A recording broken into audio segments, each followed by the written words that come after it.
Okay, so good evening, everyone. Welcome to Tuesday Night Dharma Gathering. Tuesday, June something. It's June. It's Wow, June. Well, let's see. We could what a figure it out. concept. Saturday was the I think 15th, we can figure it out by 16th, clicking right there. 17th, 18th, June 18th. Yeah, I think so. Yeah, Tuesday, June 18th, 7 p.m. Eastern Standard Time, because people are watching from all over the world. And tonight, KD, Krishna is here with me from his home in upstate New York, and we're going to talk about devotion in our two traditions, and sort of look at that topic together with you, which is a major topic in both lineages. So I'm going to ask KD to start first and just talk a little bit about devotion and his relationship to that as part of his spiritual practice. Okay, KD. You know, devotion is not something necessarily spiritual. It's part of life. It's love. It's falling in love in a way that you never fell in love before. Because when we're talking about devotion, it means you fall in love with either a being or a feeling or an idea that transcends your usual state of mind and transcends the way we usually think about ourselves. And just like falling in love with a person, it's not something that you can manipulate or coerce into happening. It's a natural, spontaneous outpouring and opening of the heart as certain conditions arise. One of those conditions might mean, like when I met my guru, which, by the way, was before I met him physically. I first felt him in America before I went to India. And I just absolutely connected to this being. And there was no doubt about the connection. It was a kind of a feeling that I never had before. It was a love. It was so deep and so strong, and it transcended any kind of regular, daily, kind of business-type relationships that we have with other human beings. It was just love. There was nothing else there, and it was such a joy and such an absolute relief that I found that it existed in the world. So don't think of it as something, that's otherworldly. And devotion is part of our nature. We love to be involved. We love to connect. And this is the deepest connection that a heart can make, that a person can make, is this connection into this deep devotion and love. Unconditional love. Later when I met my guru physically, it was the same. He loved us as we are. He didn't, there was no carrot held out like, okay, if you do this, then I'll love you more. There was nothing like that. The love was immediate, complete, and intense right in that moment, and it never changed. That feeling, that presence never changed. To this day, it's never changed. What changes is my ability to pay attention to it. But it's always here. That love is always here. And it's a quality of our own true being, our own true nature. Great, thank you. That's we'll be talking more about the specific relationships to the teacher and the guru principle. So what I think one thing that KD and I have in common as kind of human beings is that we both had a teacher, or guru, or whatever you want to call it, who was a kind of central, seminal force in us, in our approach to developing ourselves. And, in the Buddhist tradition, I just wanted to kind of frame it a little bit to give everybody some reference point, because in the Buddhist tradition, devotion is an important element at a certain level practice, really, and it's really broken down into kind of three stages of the path, which correspond to the three turnings of the wheel by the Buddha. And we've talked about this quite a bit, and I can refer some of you to these talks later on. But the the teacher, or the principle of developing oneself, really manifests kind of a different stages, in a way, of willingness to kind of go on to that journey. And in the first stage, the teacher manifests in the Buddhist tradition as what's called a preceptor, or an elder, and that corresponds to the Hinayana teachings, the kind of narrower path of individual liberation. So that teacher is not really, they don't talk much about devotion in that type of teaching. That preceptor will be treated with respect, with the proper appreciation as an elder, somebody who's sort of walked on the same journey that one has, not necessarily thought of as completely enlightened being, but giving you a lot more information than you had, and the main thing that you're developing at that point is insight, some kind of precision and clarity and insight about your situation, your predicament, if you will. So then, naturally evolving, when one's own relationship to one's world is progressing, there's more of an opening of the heart, sort of beginning what KD is talking about here. And he has this album called "Heart as Wide as the World," which really corresponds to the Bodhisattvayana, or the Mahayana path in Buddhism, where it's just not viewed as sufficient to just sort of gobble up one's own enlightenment, but you're working for the benefit of all beings, all sentient beings. You take vows to that effect. And even at that stage, the teacher is manifesting as a kind of friend or mentor figure, and it's called the Kalyana Mitra, or spiritual friend. A very special kind of friend, somebody who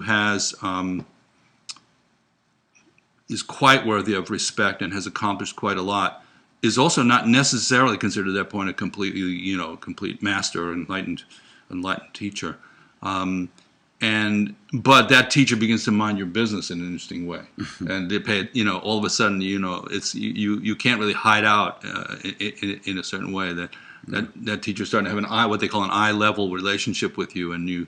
It can be tremendously inspiring and the beginning of a little claustrophobic also at the same time. So that's the second stage, and then in the third stage, which is where I think our traditions are. And I've had this conversation with quite a few people. I think they're more similar than most people really want to admit. The Vajrayana tradition, or tantric tradition of Buddhism, which also other Hindu tradition has a tantric tradition as well, is considered to be the teacher manifests as a guru or master. And that's a relationship that's earned. It's not like a given, just the way Katie said. It's not something you can crank up or generate or fabricate. But the teacher is viewed as an extremely special focal point for your whole life and practice, because they have accomplished what it is that you would like to accomplish. They have achieved that. So even in the sort of triple refuge of Buddhism, the Buddha, the Dharma, the Sangha, when you enter the Vajrayana teachings or the Tantric teachings, the Guru is the fourth refuge, the teacher is the fourth refuge, and is considered higher than the Buddha. In terms of, this is actually somebody you're going to get to meet and work with one-to-one and actually make physical contact with, which is never going to happen. Most of what you learn about the Buddha is your imagination or what somebody told you. But there's the Guru, is like, this person who's completely bonded, with some kind of very, very powerful relationship to their own state of mind, and seems to have awesome kind of ability to penetrate into yours. And you could say it becomes completely loving and completely claustrophobic at that point at the same time. So I just wanted to frame it that way, because in the Buddhist tradition we don't always talk about Guru, but in the Vajrayana aspect of it we do. So hopefully that clarifies this for some people. So maybe I'm going to ask KD, just in specific, he said that, he started with this sort of general principle of devotion and love as a sort of open-hearted kind of feeling, which he found was true. And then he did meet his teacher, sort of flowering out of that. So I just wanted to ask you to talk about that a little bit. Well, I felt, when I met Ram Dass here in America in 1968 or 9, that's when I immediately felt Maharaji's presence. I didn't know that it was that at first. I thought it was Ram Dass. It was very interesting. But then I spent time with Ram Dass, and I began to understand that it was coming through him. And he was very clear about that. And so then what was coming through him? Well, then it turned out to be Maharaji, Neem Karoli Baba. So then after some time, about a year and a half, I decided that I needed to go to India to be with Maharaji. I didn't want to, that's what I wanted to do. So I went, and we don't have time to go into all the details, but walking in the room where he was sitting was so amazing, partially because because I recognized, whoa, I've been feeling him all this time before meeting him physically. A very extraordinary feeling. And was it almost precognitive? Did you have that kind of deja vu? No, it was not deja vu. It was right here. Uh-huh. Okay. I know this. I walked in the room. There he is. I know this. I know this. I've been feeling this. I've been living in this loving awareness since me having met Ram Dass. So it was just very interesting. And of course, my problem is that I got completely attached to him emotionally, and which you can't. It's actually part of the process. It's not. It's something you have to deal with, because as human beings we have all these emotions. So what happened is all my emotions got centered on him. I wasn't involved with any relationships with women in any way. I was only centered on him. And when he left the body, it was blistering.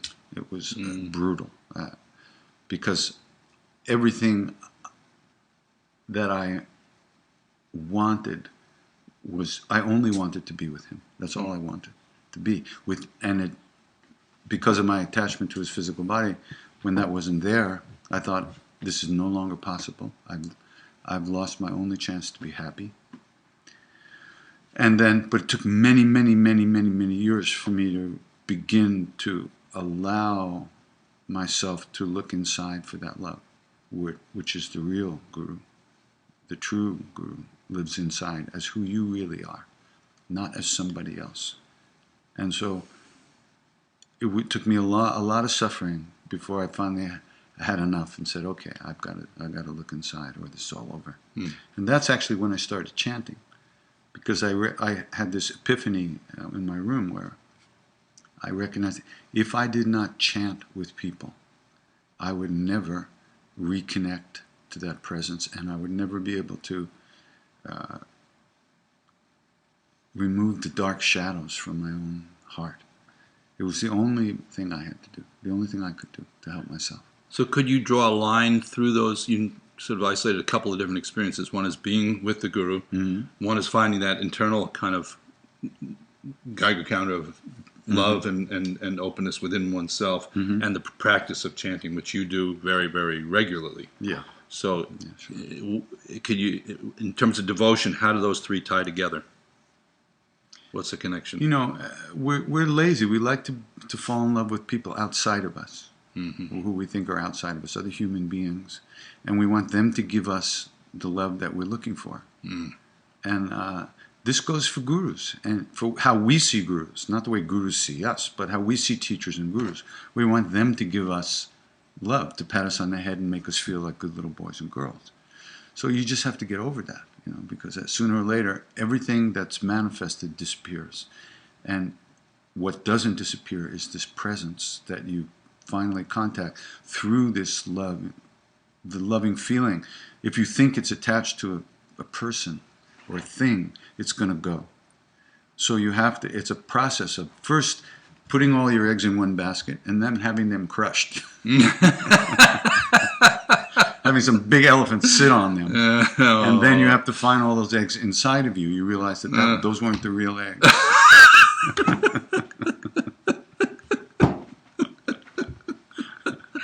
You see all those eggs just crushed? That's what it was like. This is going to be, friends out there, this is the deal here. You heard it here first. Put all your eggs in one basket and then have it crushed. And then find out the real eggs are inside of you. This is pretty That's the process. good with stuff devotion. here, Yeah. friends. You know. And it's not so different in Tibetan No. teachings. You visualize Yeah. this divine being, Mm-hmm. and then it disappears, and you find it inside of you. I mean, it's a similar process. Yeah. So One more thing. yeah. The other thing about devotion is that there's an element of trust in this. Mm-hmm. The feeling with Maharaji, for instance, was one of absolute trust. I felt that he knew everything, that he was absolutely beyond any fear or clinging or longing or desire, and that he was totally present, and that he loved me in a way that I could never imagine having been loved, and that there was a trust in that. My heart trusted it. I don't know.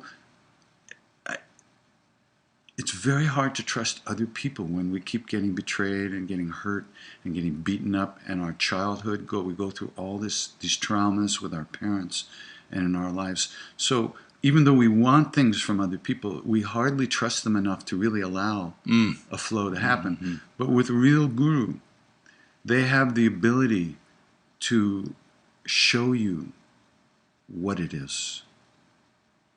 To love you in a way that washes away all your fears and all your clingings and your hang-ups and allows you to connect in a real way. Mm.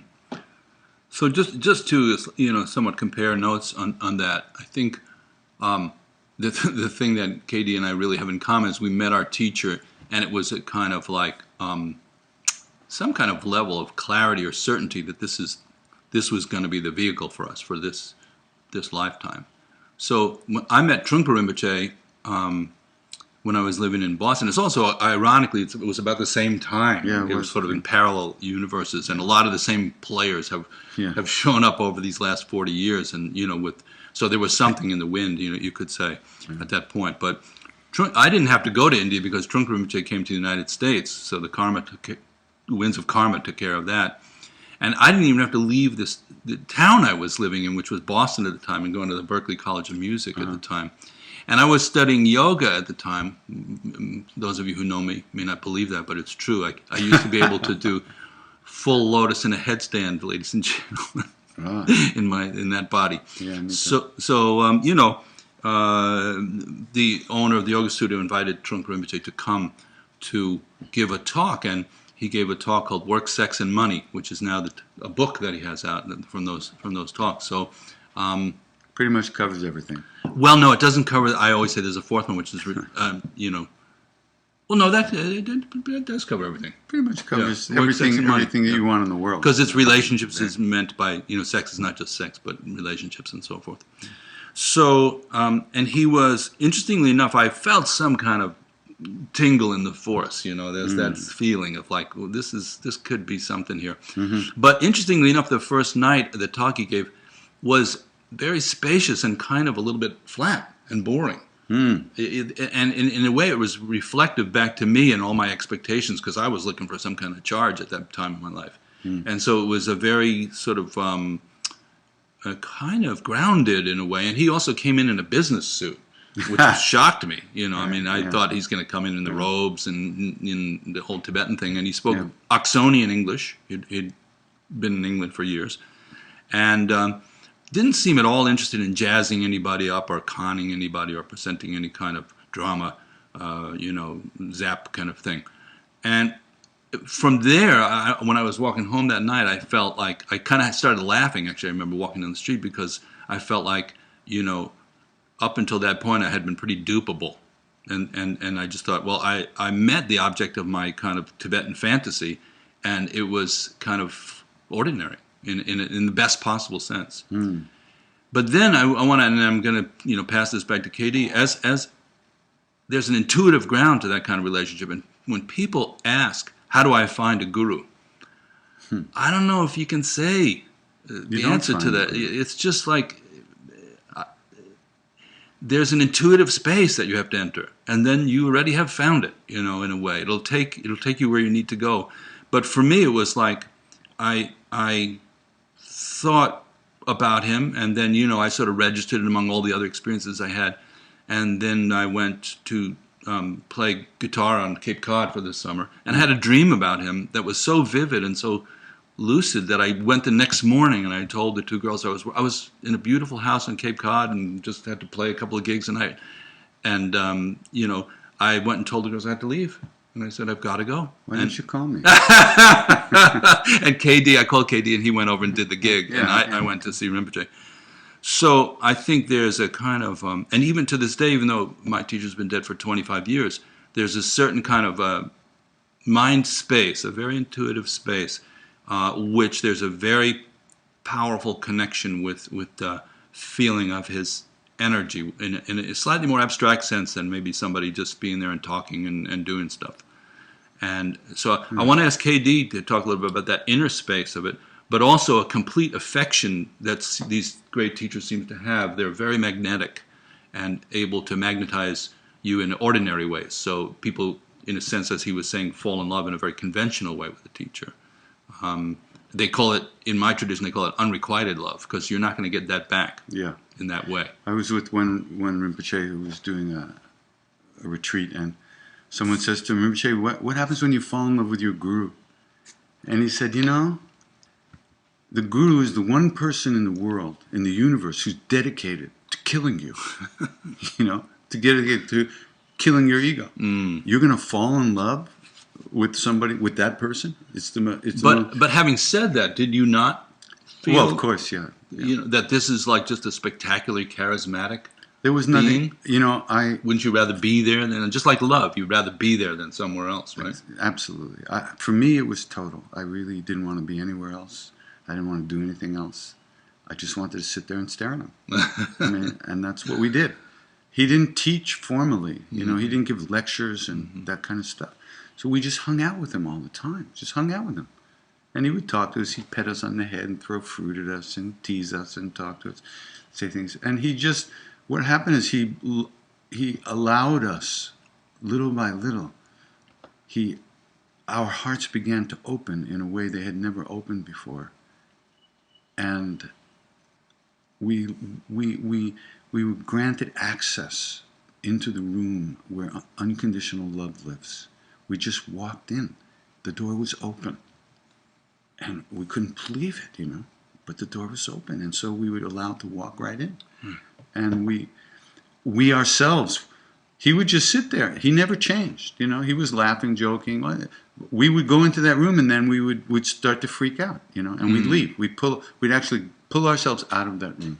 And I'd be sitting right in front of him, and I'd get depressed, and I'd start thinking what a piece of shit I am, and I'm no good, and all I think about is myself, which is all this is, and more of that, and this is what I mean, and on and on and on.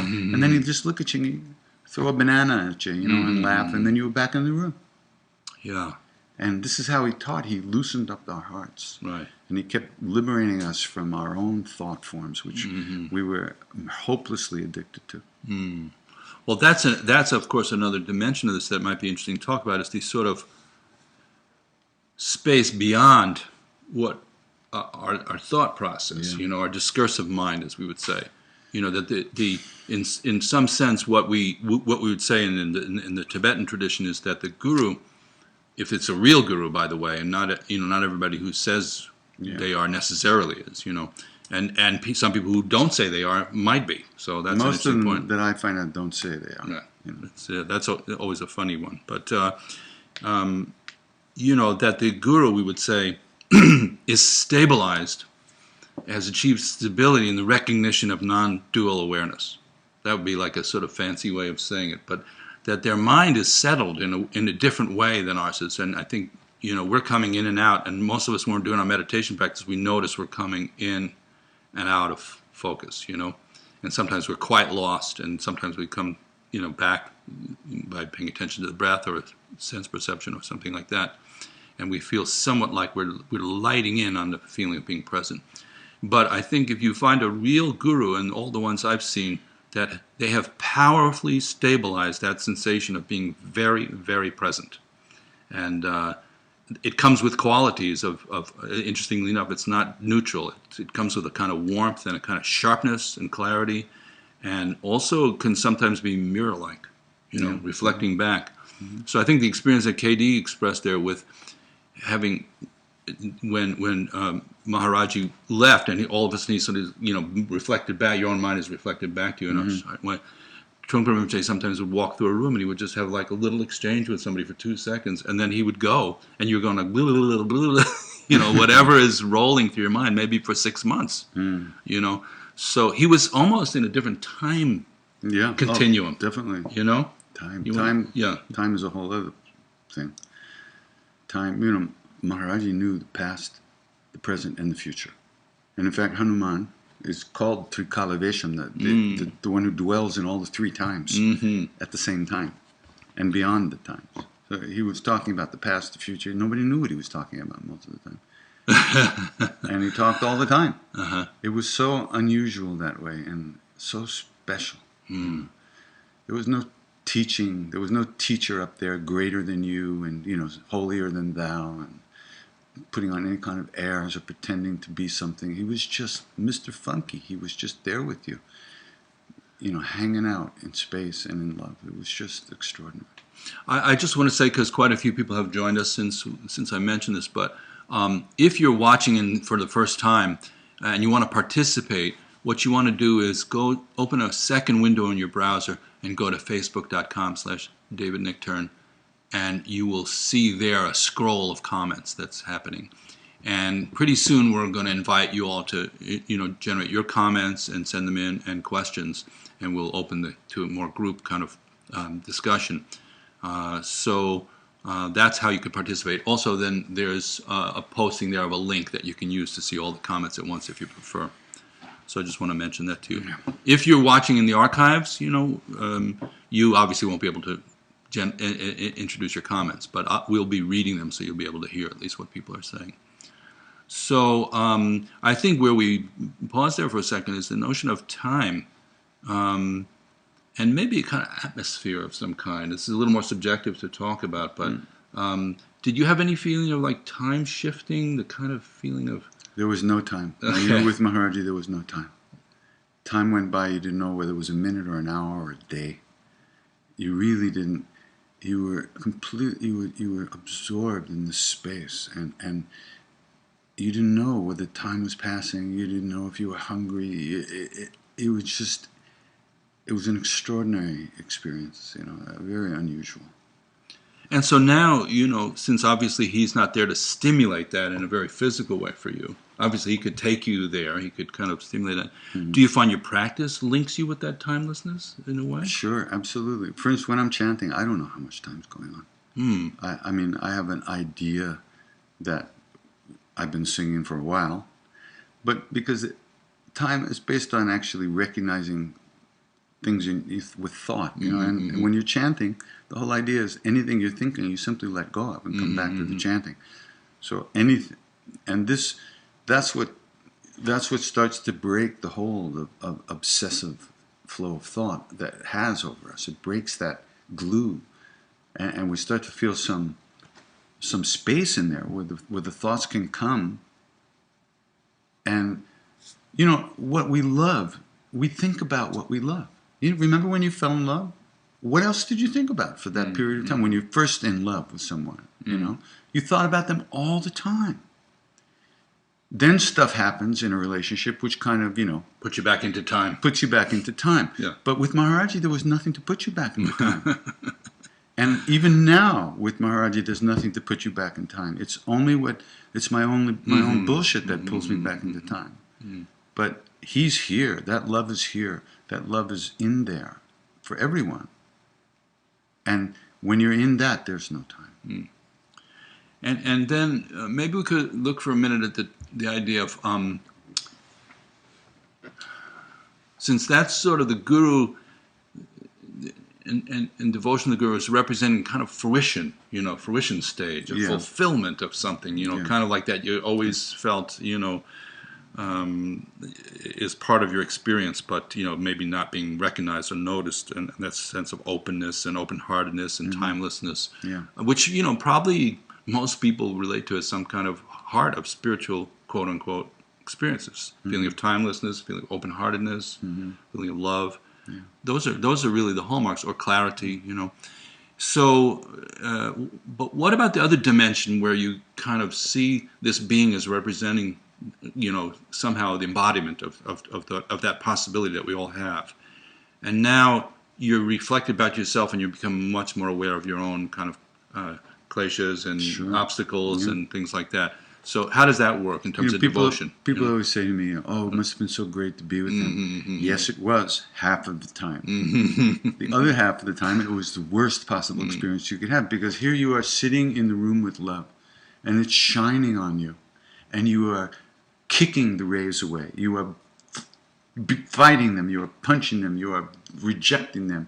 You are feeling like cold shit, and you're sitting there, and there's nothing you can do about it. So how does devotion come in there then?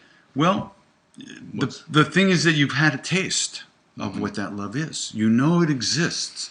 This is a big thing, Most people don't really know it exists. And so we approach spiritual practice as a way to try to connect with something. For me, I was very blessed to have a taste of this early in my life. And that saved me as the years would go by and my own karmas came to fruition. So much negativity and darkness would come into my life, in my own heart and mind. But I knew that this existed. And I knew this existed, and I knew that it was more real than I was, but that I lost contact with it. And the longing to get back into that place is what helped me burn through all those negative karmas. So is that longing devotion too, do you Absolutely. think? It's a definite aspect. So even in the midst of a, kind of one's own, you could say, unsettling habits and patterns of thought, mind, emotions, and behavior, there's some kind of longing threading its way through that? Of course. If there wasn't any longing, you would never have a reason to do it, to give up those things, to let go of those things. The longing is the recognition of what you really want, and the understanding that it's possible.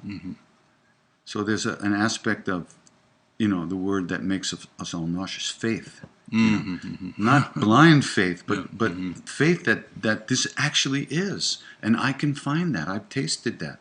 Even though I feel like shit now, I can taste this. I know that it exists. So there must be a way back in. And then it brings us to the notion of practice, where in my tradition, people, you do, and it's quite thoroughly engaged with the whole lineage and the whole tradition. Everybody I studied with has their own guru, and it goes back literally thousands of years. And so you can literally track back lineage in the Buddhist tradition. I can track my lineage 1,200 years and name every teacher along the way. So these were real people like us. They're not presented as extraordinarily gifted in some way, or who knows, but they're human beings with foibles and with all kinds of kind of colorful obstacles to work through, or either being too conceptual or being too aggressive or whatever the garden variety stuff. And the notion of passing that through, we somehow in my tradition get to meet an extraordinary being. That's if you're practicing Vajrayana Buddhism and you have not met an extraordinary being, you actually can't practice it without that. You can't do it from books. It's completely ear whispered. It's person to person. It's a heart to heart direct transmission. So it's not something you can just practice out of a book, even though the ideas are appealing and cute and whatever, But those kind of practices can prepare you. You begin to get you're in the ring with your stuff. You're starting to play with, starting to fight with it, starting to pull energy away from it and develop positive qualities, and take energy away from the negativity. I mean, right from the beginning. But at some point there's, that we talk about the hook, the ring of devotion, meeting the hook of the guru and connecting. So it's not so much, and it's important to note, it's not so much that person's going to save you, because they're really not going to save you. There's not that idea. In Buddhism, it's a non-theistic idea there. They can't save you. And so a lot of times one is reflected back. But the link that you have to that being in our tradition is doing practice. And so therefore the practice is very, very important. It's even though you might be in a cave or a retreat cabin or with a group of people, but you're practicing on your own, working on your own mind with the practices given by the teacher, and working alone, with that for periods of time. Then you go back. You go back to the teacher, and he maybe clarifies certain things or re-inspires you or rips you a new one if you're way off. If you become just an egomaniac, a spiritual egomaniac. So the practice, it becomes the connection for each of us to individually continue to connect in that way, even when we don't have the luxury of being in the presence of the group. Would you say that's similar in some way? Absolutely. If you want to watch the basketball game, you got to tune the TV to the channel.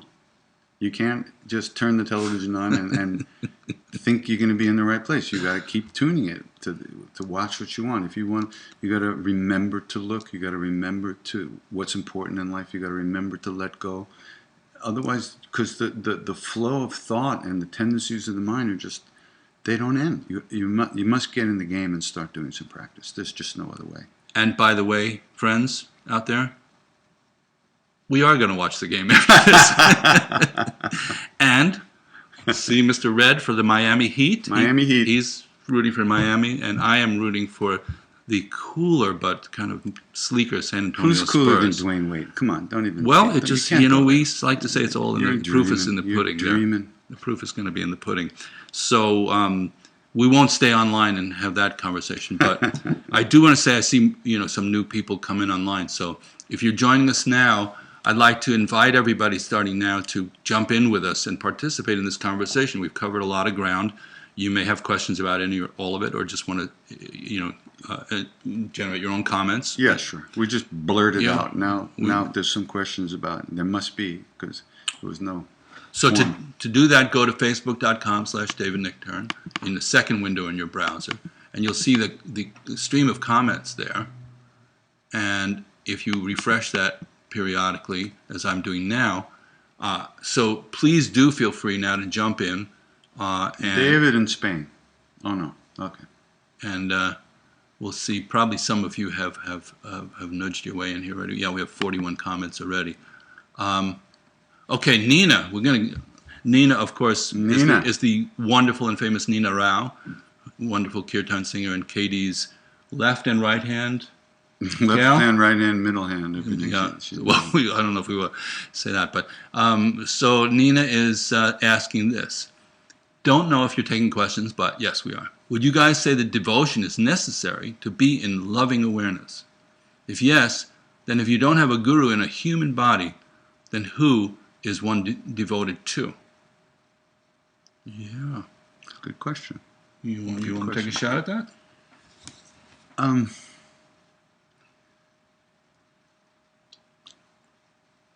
If they say guru, God, and self are one. Same thing. The guru is not outside of us. The guru is not a human being. When we fall in love, when we meet the guru in a body, it's not the body that's the guru. It's the love that's the guru. And where do we experience that love? Over there? No, we experience that love in our own hearts. So what's necessary is to notice where the feelings are. The feelings are in here. And they're already in there. You don't need someone to turn you on, a person outside of you. Everybody is looking for the same thing, and everybody knows what they're looking for. They're looking for that feeling of love, you might call it. And it's kind of laziness on our parts to try to find something outside of ourselves. Believe me, I found something that unfortunately I thought it was outside of me, and so I suffered terribly when that disappeared. It was not necessary, but it was my karmas to go through that.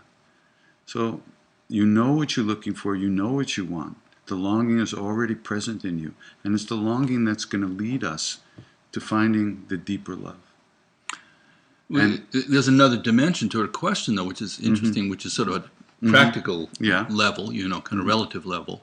And I would just say at that level, the relative level, to practice tantric Buddhism, you do have to have a physical living guru at some point. That doesn't mean, that they move into your house or they live forever. And that's called the root guru, and you may have other teachers too. But in this tradition, if you don't have that transmission directly from a living human being, these particular efficacious practices are not going to really ignite.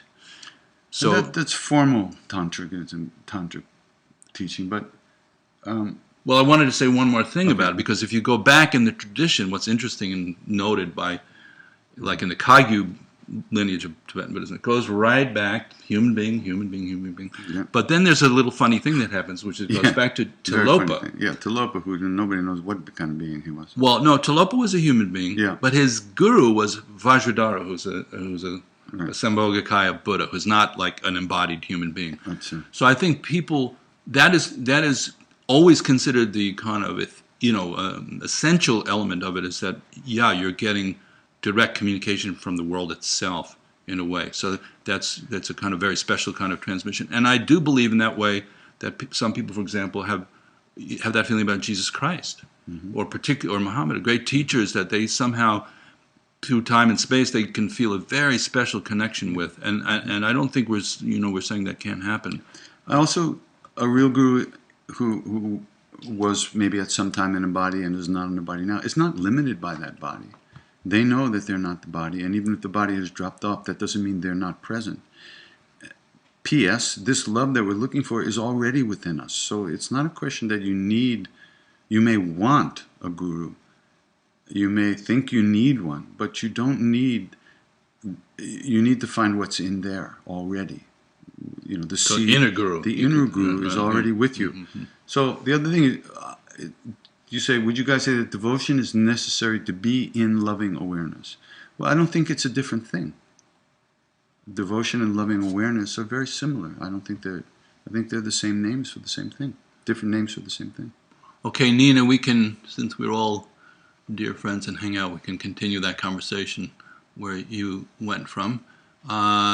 So we have quite a few new people signing on, and now's a good time if you like to write a question and just go to the second window in your browser. Go to facebook.com/David Nichtern. We have Marzia, she's from Rome. She's a regular, and quite a few of the regulars. And I think David Tevar from Barcelona. Yeah, there you go. So Joe has a question for KD. Joe is a meditation student and regular, and he lives in Wyoming. KD, earlier you spoke of your heart breaking when your guru passed. Do you think that part of the spiritual path is having a stage of darkness that demonstrates the depth of devotion? In a sense, is the super sadness hitting bottom a recognition that there is true devotion to the path? Yes, it happened to me that way, but that doesn't mean it's necessary. I mean, everybody's life manifests very differently. I know people who did not feel that darkness when Maharaji died. They never felt a loss of him. They never missed him. They felt his presence all the time. They never went through what I went through. So I think it's certainly they talk about the dark night of the soul, and certainly it's a well-known place. It's at the corner of 42nd and 8th Avenue. It's a very well-known place. It's interesting, Katie, that when you're saying that, I was thinking about the darkest moment I had in this was when I had a really serious field of doubt about Trungpa Rinpoche. And it kind of that undermined my whole of course, that feeling, will that doubt will certainly rock your world. But interestingly, how did you work with that? Well, that's the interesting thing is that I chose to bring it to him and discuss it with him. Oh, really? Yeah. Very courageous. Yeah, Very I good. just thought, I said, Rinpoche, this relationship's not really going to be genuine unless we can do this. Very far out. And the thing that happened was it just happened to coincide with a visit to Karma Chuling where I was living at the time. And he spent a lot of time with me, and went through everything he was teaching and sort of, you could say, just because he didn't just go, just do what I say or something like that. That he really took the time and the care to communicate about it all. Was a model for me if I'm working with other people. Wow. I go, yes, you don't hide it, bring it forward, but respectfully and truthfully and authentically, and then the guru is supposed to meet your mind, and he totally qualified. He didn't have any kind of defense system, and he wasn't trying to con in any way. So from that point on, I really didn't have any doubt. That's great. It kind of eradicated. But right before then, I was pretty much like going a little bit like, what the fuck is this, you know? I don't know if you can say that online. Can you say what the fuck No, online? you can't say fuck You can't online. say it. So let's see. Rebecca, oh, geez, my first live talk ever, and it's about this. The same anxiety I get before I send you an email or Skype is the same way I feel right now. Ugh, I love you, David. Okay, Rebecca. You see, love brings a lot of anxiety. There's There no you doubt go. about it. There you go. That's funny. So let's see. I'm just reminding you all that you can. Do you see a question? No, Just Mariana saying, Buenos dias. we had an earlier question before. Remember, before we actually started, somebody heard what we were going to talk about, and about the statue. Remember that? Oh, that was from actually. Okay, that's good. It was from. It's not on the scroll here, but somebody had written it earlier. I'm a beginner at this. I'll paraphrase it because I'm a newbie. A newbie. Okay, great. Yeah. And what's this devotion all about? Is it devotion makes me think of like loving a statue. Yeah, loving a statue. So That's great. I think. Did you want to say something about that? Did you? I love statues. That's what it's I've about. loved a lot of statues. I've had intimate relationships with many statues, actually. Well, it's interesting to see how all the ways that people feel about these issues, these things. The real issue is, what are we feeling ourselves? Well, nobody's asking you to be devoted to a piece of stone. Nobody's actually asking you to do anything. It's what you want that's important. What's missing in your life? What you need to find to be happy in your life. So devotion is just love. It's falling in love. It's falling in love with love, not with the thing, the object of love, but with the love itself.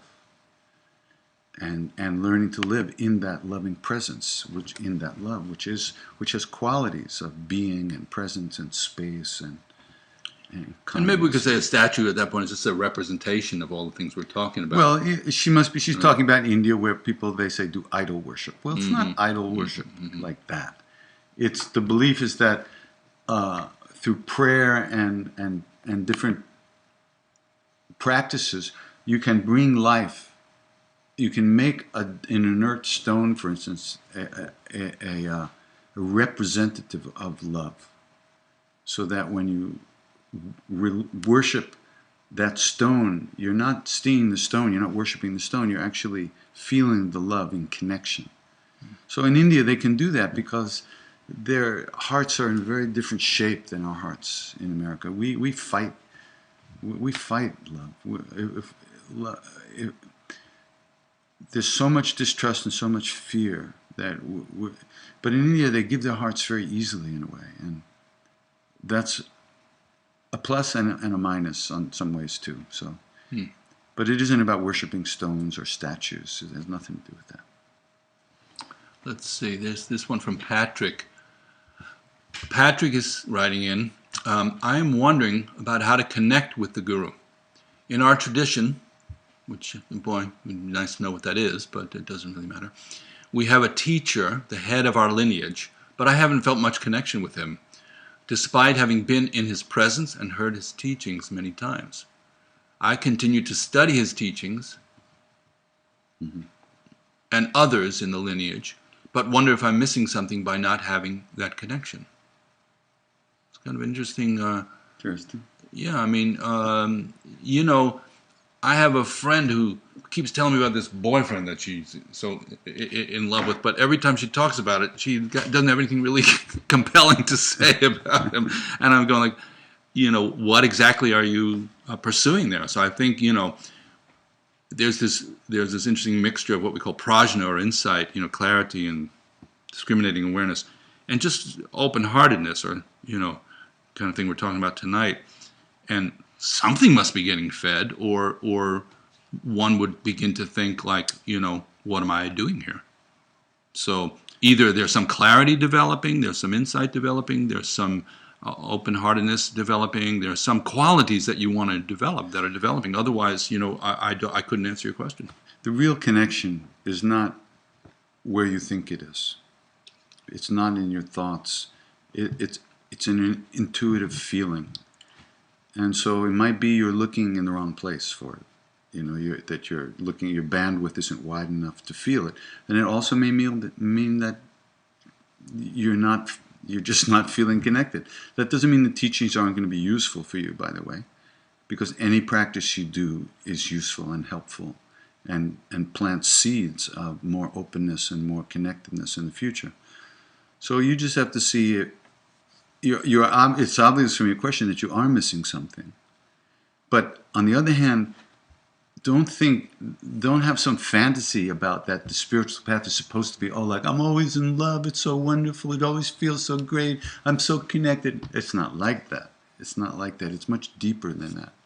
It's a deeper, more real understanding that you have in your being about the connection with the path and with yourself, really. So, yeah, good luck. Yeah. Absolutely good luck. And there's so many flavors, like even if you took either of our teachers, different students were magnetized by different qualities of that teacher. Absolutely. For example, Trungpa Rinpoche was a great scholar. He was, extremely brilliant scholar. He was a great artist and kind of played with art forms and theater and painting and photography and things like that. And he was a very kind of intuitive, fun person to hang out with, So different people were magnetized. Some people just were magnetized by the kind of scholastic dimension of it. Other people by the kind of hang dimension of it. Other people by the creative side. So, something though I think that you want some magnetizing element. There's a question from Trudy. Trudy, okay, hi Trudy. Say, if we have a guru when we are alive, how do you think the guru is with us when we pass? Well, I'll tell you a story. One time, Mr. Tiwari, who was a great devotee of Maharaji, had known him for 30, 40 years, came to the temple where Maharaji was. And from the other side of the courtyard, he starts yelling at Maharaji. Why did you drag me here? I was happy at home. I had no intention to come. Why did you drag me? So Maharaji rose to the occasion. He goes, I dragged no one. But we've been together 87 lives. That's why this happened. And that was it.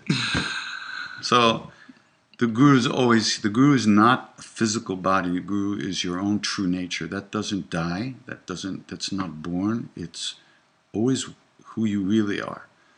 So if you have a real guru, a guru never lets go of your hand, no matter, even if you let go of his. He used to say that to me. He said, why do you run away from me? Why do you run away? I don't run away. Yes, you run away. But he has never let go of my hand. Even if I've let go of his and run in the other direction, he's never let go of me. The real guru never... If you're with him now, you've been with them before, and you'll be with them again. And just really specifically, Trudy, I have heard it said in Buddhist tradition that if you are dying, it's very helpful to think of your teacher if you have that kind of relationship. And even in the sort of Bardo experience, that you can try to bring your mind to that being. So we'll have to see. Unfortunately, nobody comes back and reports on that particular issue. So I want to read one from Deb Star Divine, who's a regular.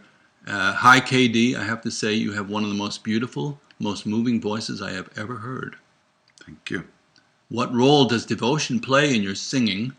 Thank you for everything and for being here today. So the question is, what role does devotion play in your singing? Well, it's the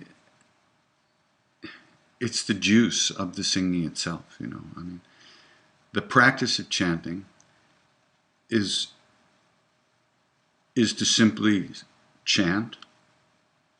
And for me, at least the way I approach it, you see, there are millions of ways of approaching this, but when I approach, I don't want to get caught in any manipulation, emotional manipulation, or contriving or creating pictures in my mind that I'm singing to. I don't want to, Because any club that would let me in, I don't want to join. See, I want what's underneath all that. I want the real thing. So simply, I sing, and when I notice I'm not paying attention or I'm thinking of other things, I bring myself back to the chanting over and over and over again. And what happens is the quality of the moment begins to change. And the loving presence starts to become more, you become more aware of the loving space in which we all exist. This vast presence that's outside of which there's nothing. And you're sitting more deeply in that, because it's only your thoughts and your emotions and all that obsessive stuff that pulls you away from here, pulls us away from here. So as we let go of that, we fall into a deeper awareness of that loving presence. And the devotion and the longing to be in that space is what forces us to do more practice and forces us to arrange our lives to leave more time and space to be in that place, in that loving presence, which is within. So Jenny Pavlovsky is saying, can you guys do a workshop together? That would rock. We've done. Yeah. Yeah, we've done. We should do. We will do. Yeah, I have a second role. I'm sort of like, you know, in with the Buddhist thing, but with this guy, I'm the guitar player and the record producer. So it's like we do rock, I think. Yeah. Right. And that's, you know, that's what's wonderful about this friendship and this relationship, is that we have so many different dimensions. But we've also done some workshops together, you know, where we traded off. Yeah, good. Yeah. Okay, so that's possible. We'll do that. And then we also went to different high schools together, which is kind of a very funny part of our relationship. And the same basketball camp separately. Yeah, it's a little weird, to tell you the truth, but it's fun.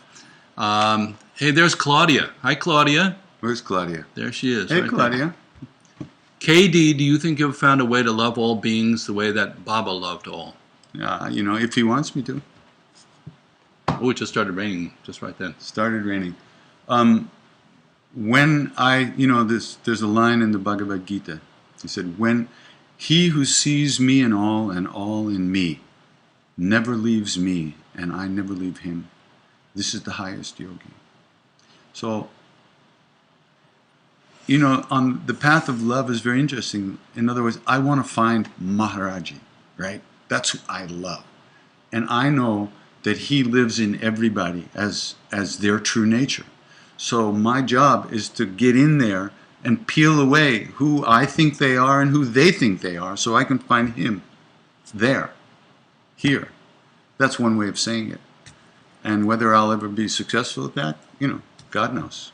But I think, Katie, you're making a really interesting point here, which is that the devotion, in that case, is the bridge towards finding that experience in all beings, just what Claudia is asking Absolutely. for. And when we come up short on that and we feel like grouchy or, you know, kind of cutting somebody off, this is where Guru Yoga, the devotional practice, is you actually, in Buddhist tradition, you actually visualize the Guru sitting on the top of your head. And he would never do that, you know, so there's this conflict. It's almost like, you know, here's the Guru saying, you know, what are you doing, Dave? It's like, this is, you're just giving into the kind of like, you know, kind of very narrow state of mind here and very self-serving. And so it's a constant reminder to hold the Guru in one's mind if you feel that this person has achieved what you're talking about, which is loving all beings. And I think it's a sure sign of the great Gurus I've seen. They actually do love all beings. This is a deep one. Okay, go ahead. You want to read it? The Christy Jane Flower. What about the connection between service and devotion? It's a good question. Very good question. Maharaji, we asked Maharaji, how do you find God? He said, serve everybody. What? You know, what do you mean? Serve everybody. Because we didn't say that. We just like, serve everybody? You mean serve people? We said, how do you raise Kundalini? He said, feed people. You know, he was completely down here to earth. He was nowhere else. He wasn't like up in the sky. He didn't say go meditate for 20,000 hours a day. He knew he couldn't meditate. So he said to serve people, don't think about yourself. all the time. Don't do everything revolving around your own personal satisfaction. Think about other people. The less you think about the self, the less unhappy you're going to be, because the less unhappy thoughts you're going to have, because you're not thinking about yourself. You know, this thought, as you serve others, as you start to consider others' happiness as important as your own, then you begin to find that place where you're no longer only concerned with stuffing your face with food and watching other people starve. So the difference between you and other people as a cause of happiness changes. So service becomes devotion. Becomes devotion to that love. So KD, you probably remember this, but there was an episode of Twilight Zone. And these aliens landed, and it seemed like they were bringing everybody onto the spaceship to take them to this beautiful place, and everybody was buying into it, the whole thing. And their whole motto was, the humans found a book called To Serve Man. And that was the book. So they thought, oh, these people come here to serve us, you know. And then actually, when the last person gets on the spaceship, this guy comes running up with the book, and they finally translate it. And he said, "It's a cookbook." It's a cookbook.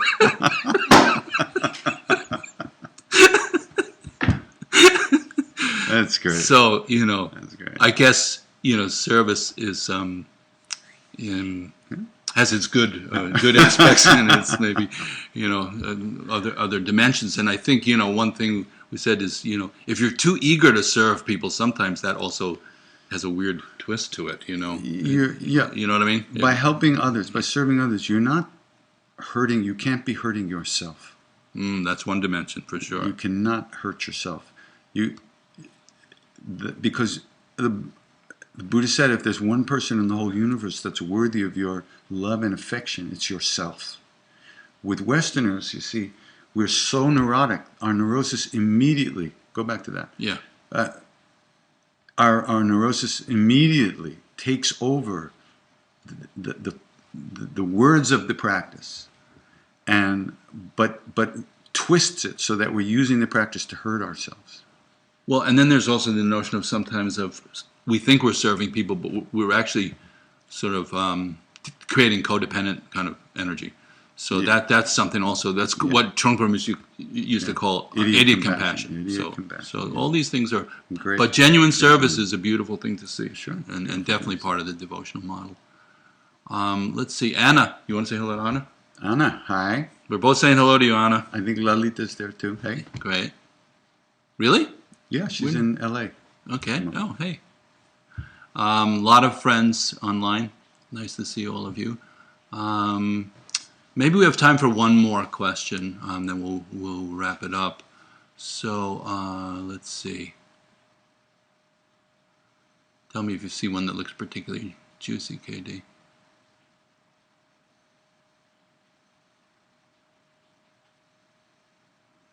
They don't come in any particular order. Oh, Marie, how about giving Marie the last laugh here? Okay, Marie. Yeah. We love you, Marie. Both of us. Sock it to us, Marie. What do you got? Let's see.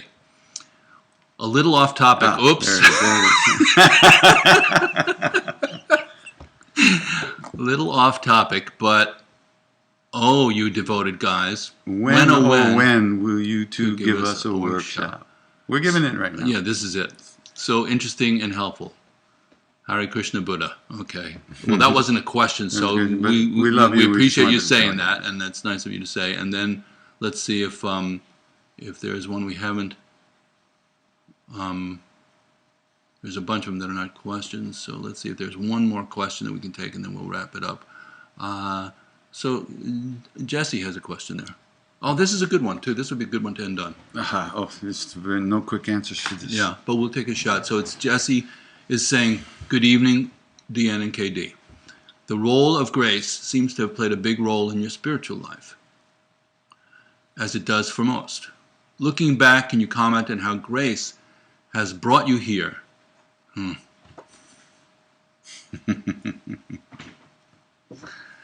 And helped you cultivate devotion. So KD, that's a topic, interestingly enough, I always ask KD about grace. That's like kind of a mind twister for me a little bit because I'm not completely sure what it means. So why don't you speak about that first? One thing they say about grace is that the nature of grace is that you don't deserve it. You can't earn grace. Grace is a spontaneous flow from the universe that removes obstacles, helps you on your path, helps you on your way. Around Maharaji, we felt we were living in grace, in that grace, because the blessing of tasting that love, of knowing that love is real, of knowing that it can be found in the world, was so extraordinary. It's just, you felt blessed, and there was no question of deserving it. And nobody deserves, and nobody doesn't deserve. It's not on that level. I don't think grace is something that's distributed from on high, down to us low beings.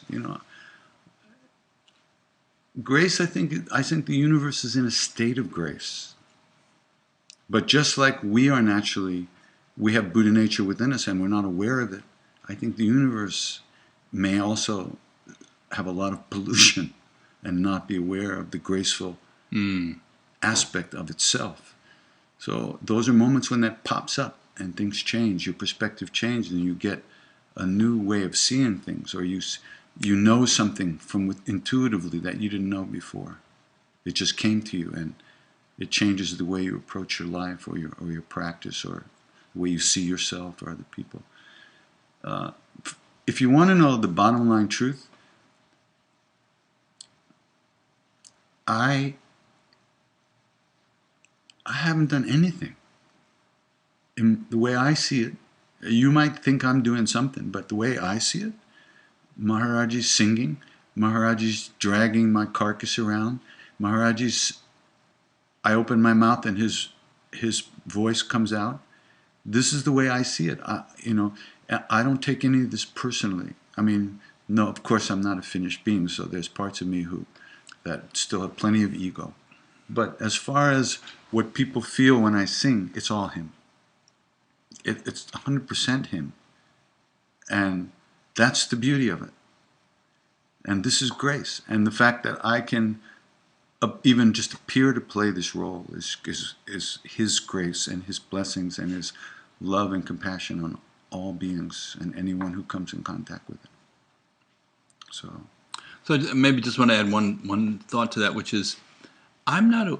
Well, no, of course we do talk about grace, of the grace of the Guru in the Buddhist tradition, but the word that comes to mind as a sort of interesting extension of it, counterpoint, is a word called tendril, in Tibetan, tendril, which means auspicious coincidence, which is kind of taking it away from the idea of it's coming from one place to another place, from a higher place to a lower place. It's just in the fabric of the whole thing.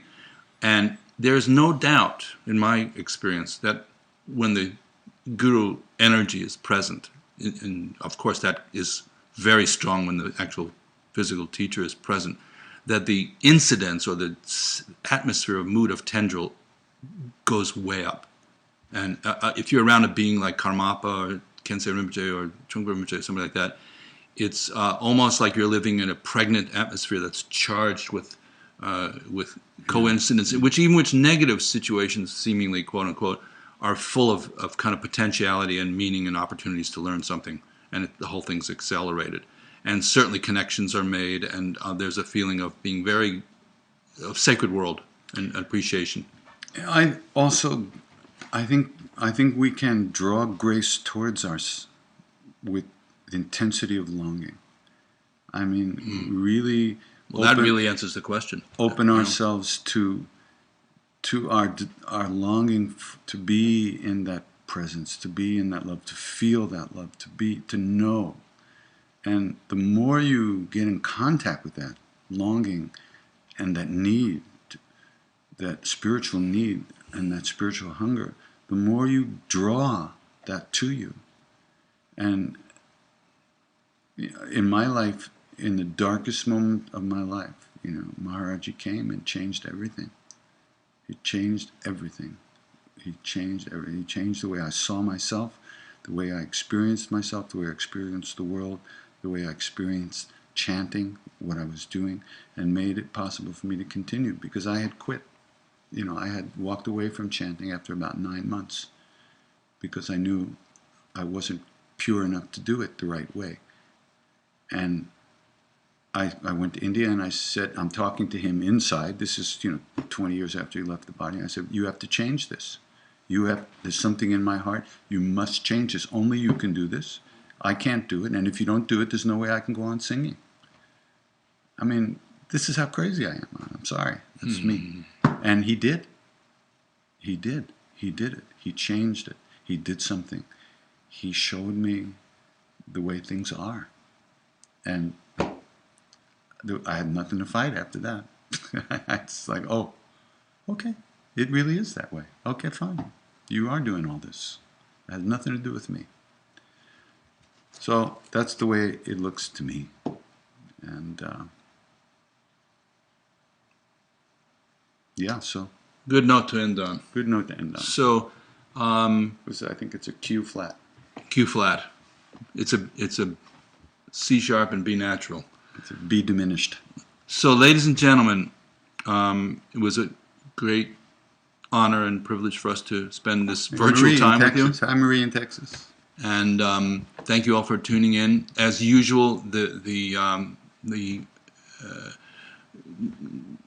presentation will be archived, so we'll post how you can look at it, and if you want to refer it to somebody else or as such, you can see this and all the previous Dharma gatherings in the archives anytime you like. And I want to thank KD here for joining in the Nuji Hour here. Nuji Om Namo Nuji Narayana Swaha. That's the mantra, secret mantra. I just gave it to you. There you go. And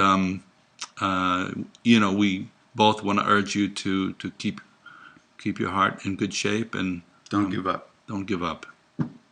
And lots of love. And we'll see you all soon. Okay. Take care. Namaste.